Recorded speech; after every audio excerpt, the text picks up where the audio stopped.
Ó, queria falar agora um pouquinho também sobre Mercosul, professor Trevisan. Já estamos de volta para quem estava conosco na TV, todo mundo junto e misturado, para que a gente fale aqui sobre a situação do Mercosul. Hoje a gente tem uma novidade aqui na página do UOL, que ganhamos aqui mais uma colunista de internacional. A gente que também sempre nesse horário aqui do nosso UOL News, a gente fala sobre os assuntos internacionais. E chega para reforçar o time do UOL a Janaína Figueiredo, grande jornalista que acompanha a América Latina já há bastante tempo, é a nova colunista do UOL, estreia hoje a sua reportagem, as suas reportagens, suas colunas, né? Ela que já atuou em vários veículos, agora é do nosso time UOL. E ela, logo na sua estreia, traz aqui uma reportagem falando sobre o Mercosul. Vou até ler aqui, ó. Na última sexta-feira entrou em vigência o acordo de livre comércio entre Mercosul e União Europeia. Após mais de 25 anos de negociações, o entendimento começou a valer para os países do bloco porque seus parlamentos deram um sinal verde ao texto selado com os europeus. Embora existam motivos para comemorar, também há enormes desafios pela frente. Isso foi o que admitiu em entrevista a Janaína, o embaixador Pedro Miguel da Costa e Silva, que comanda a missão Brasil junto à União Europeia. Se o acordo atualmente em fase de revisão legal no Tribunal da União Europeia, a pedido de vários países do bloco, não passar no Parlamento Europeu, tudo irá por água abaixo. Esse é o grande desafio. O que diz a frase dele? O que havia para negociar foi negociado. A União Europeia terá que arcar com o custo dessa decisão. O ônus será 100% europeu. E aí, professor, até vendo aqui os detalhes dessa entrevista do Pedro Miguel da Costa, do embaixador, e colocando isso em risco, né? Como é que o senhor vê essa história do Mercosul? O senhor está otimista ou não? São duas situações, eu acho que a gente tem que lembrar o que o Josias falou sobre eleições. Tem eleições também na Europa, né? E o problema central é que o acordo com o Mercosul, ele interessa principalmente para os setores econômicos mais desenvolvidos europeus, tecnologicamente mais desenvolvido. Vamos falar português, claro. Ele interessa essencialmente para a indústria europeia, especialmente para a indústria alemã.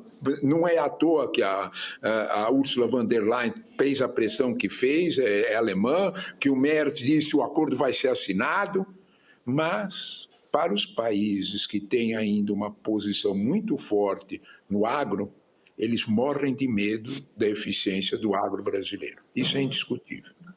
Especialmente a indústria láctea. Vamos dar nome aos bois. Especialmente tudo que depende do leite na França, né? Então, quando a gente olha para isso, tudo lá é subsidiado, tem um forte subsídio, e eles não vão conseguir competir com a agilidade e a eficiência, a competitividade do agro brasileiro. Se alguém tem alguma dúvida disso, pensa no seguinte sempre: por hectare de soja plantado, o nosso hectare de soja aqui no Brasil é 1/3 mais produtivo do que o americano. Salve a Embrapa nessa história, hein? Salve a pesquisa universitária brasileira, a empresa brasileira de agropecuária, que é o pai e a mãe dessa eficiência. Mas tudo bem, né? Os franceses morrem de medo dessa eficiência, porque o que eles têm é um mercado de tudo que é indústria láctea, não só queijo, tudo que é indústria de laticínio, nos 450 milhões de habitantes da Europa. Não é o queijo fino francês que está em jogo, é o queijo de todo dia. E aí a possibilidade do Brasil entrar, mesmo com as cotas, e não é já, isso tem repercussões eleitorais. É possível bastante que o voto mais conservador tenha peso e tenha ficado irritado com a assinatura do acordo. É isto que o embaixador chama de atenção. Agora, professor, desde que o Trump voltou à Casa Branca, parece que a rotação da Terra ficou mais veloz, né? Até outro dia, a Europa torcia o nariz, mas se recusava a avalizar esse acordo com o Mercosul, agora foi avalizado. Eles tinham também muitas restrições em relação à China, diminuíram muito depois que o Trump voltou à Casa Branca, né? Acha que este fator, o fator Trump, pode estimular, a despeito desses todos os pontos que o senhor levantou, que são muito corretos, sobretudo em relação à resistência dos europeus de concorrer com o agronegócio brasileiro, né? Mas acha que eles podem superar, eles podem ultrapassar esse obstáculo em função do que estão vivendo com o Trump ou não? Absoluta certeza que sim, não tenho dúvida. Eu nunca imaginei ouvir um primeiro-ministro alemão todo prudente, nem a Angela Merkel. Lembra da frase, Josias? Os iranianos estão humilhando o governo americano. Opa! Peraí, não é um presidente com um país pequenininho, é uma locomotiva europeia. Ele não está falando sozinho. Ele tá repercutindo uma opinião que é consensual na Europa. A surra que uma direita mais civilizada, menos agressiva, deu na Hungria aos trumpistas húngaros, eles ganharam 2/3 do parlamento. Ninguém tinha feito ninguém tinha apontado isso, ninguém apostava numa vitória desse tamanho. Esse cheiro de que há um limite, a atitude do Trump de dizer que ia tirar soldados da Alemanha, isso tem a ver com acordos da Segunda Guerra, isso tem a ver com uma série de concessões, isso tem a ver com a reunificação alemã. Opa! Quer dizer que está derrubando tudo. Os europeus estão olhando para isso e dizendo: nós vamos ter que cuidar da nossa pele por nós mesmos. É aí que entra a Mercosul, é aí que entra a China.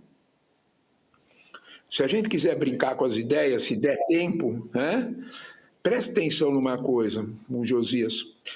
Em dezembro de 2020, a Europa fechou um acordo, presta bem atenção nisso, o eleitor quiser dar um Google, acha. Fechou um acordo de livre comércio com a China. Isto irritou o governo Biden, que estava tomando posse de forma completa, porque eles perceberam que estavam perdendo o controle sobre a resposta disso. Pensa grande. A resposta disso foi apoiar o Zelensky para provocar os russos. Os russos foram para cima da Ucrânia. Quando os russos foram para cima da Ucrânia, a Europa foi punida com a perda do petróleo barato, que provocava todo o crescimento europeu. Josias, há 3 anos o PIB da Alemanha é negativo. Vou repetir, 3 anos. Isso tem custo.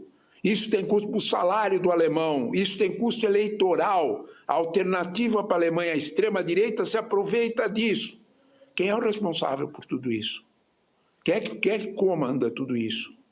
De algum modo, quando nós olhamos para esse quadro, nós percebemos com muita clareza que Trump fez não só as raivinhas de latino-americanos e de europeus desaparecerem e eles se abraçaram para enfrentar Trump, como fez a China se aproveitar disso. O cenário industrial europeu está muito mais aberto a receber a tecnologia chinesa. Sabe por quê, Josias? Porque a China tem um chauzinho para a Europa. Vocês querem entrar aqui com intervenção financeira? Vocês querem entrar aqui no mercado financeiro chinês? Em outras palavras, a China acenou em fazer negócio com os europeus com euro. Opa! Não é mais por dólar? Como é que fica isso aí?